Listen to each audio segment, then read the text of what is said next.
Hello, good people. Welcome in the room. Come on in the room. Shaniqua Speaks. Let's talk about it. So I've been thinking a lot about anger. I've been thinking a lot about what's going on in the world and how, any kind of all forms of injustice, right, drive us to feel some kind of way. Um, Anytime something happens that you have no control over, right, it can make you feel angry. I think today in the world, quite honestly, there is a lot being done to provoke anger. So, anger in and of itself is not necessarily a bad thing. It's neither good nor bad, right? It is absolutely an emotion that was given to us by God. Um, so, anger in and of itself is not bad. It's what you do with anger that's a problem. So, does the anger that you experience, or the anger that you feel, does it call you to action? Like, oh, I got to fix this. Like, I have to make something happen so that this can be different. Or does the anger that you feel drive you to destruction? Does it make you want to tear something up? That's the difference in a godly anger and an ungodly anger. So it's the intention behind the anger or what you experience behind the anger that causes it to be good or bad. So I've just been exposing myself to a lot of different information and a lot of different opinions and views. And it's almost like, in my opinion, certain things are being shared, certain things are being put in our faces, certain things are being made readily available and accessible to produce anger. And it's a destructive anger that is producing that will prompt us to take action. And when I say action, I don't mean like a productive action, like let me build up. I mean like a destructive action, as in let me tear down. Do you know that when you are angry, you being angry, if you act on it, it totally renders you powerless, meaning you don't employ logic. Just think about how many crimes of passion you see. Listen, I'm gonna tell you the truth. I've been so in love with people and folks, and that person did something, and I'm sitting here back here having to think like, now listen, Shaniqua, if you do this, you might end up having to be Big Shirley's girlfriend in jail, bringing her ho-hos and ding-dongs. Is that what you want for yourself?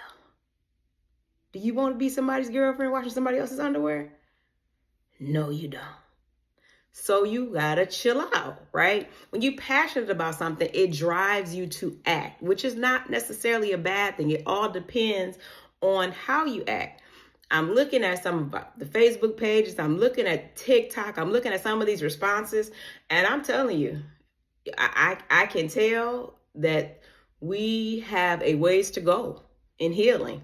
I mean, I almost want to tap the person and say, hey, close your mouth. Your trauma's falling out. You don't want your trauma to fall out.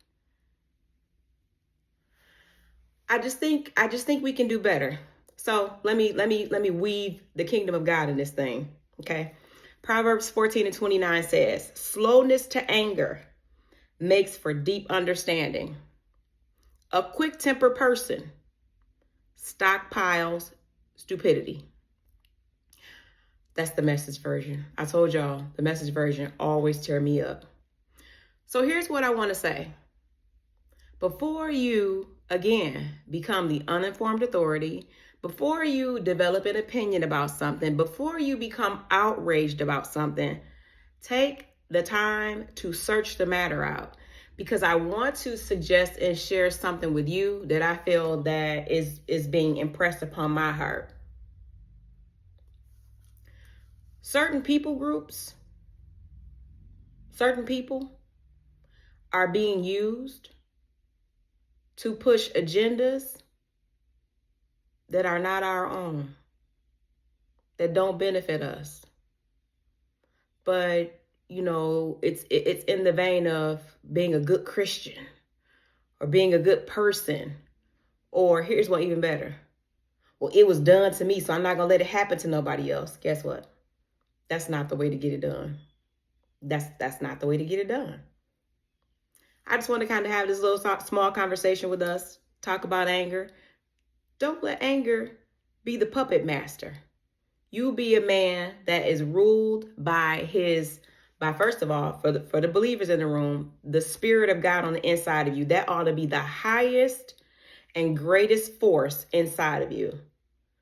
The minute I'm reduced to being just Kyla Karrison Zion's mama, the minute I'm reduced to being just a Black person, the minute I am reduced to being a woman, and that's it, I'm stuck.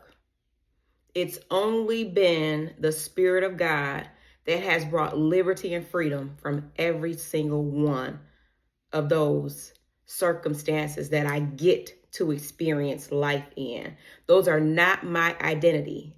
Being a woman is a suit that I live in. Being a mother is a role that I get to experience and love that I get to enjoy. Being Black is the skin that I was born into. It's something that's used for classification in the earth. But there is something on the inside of me that is far more eternal than all of those things. And I will not let anger be the puppet master that drives me. Okay, I just wanted to share that with y'all. Let me know what you think about what I shared. What's angering you today? Why are you mad? What you mad about? What you doing? Better yet, what you doing about it? Let me know about that.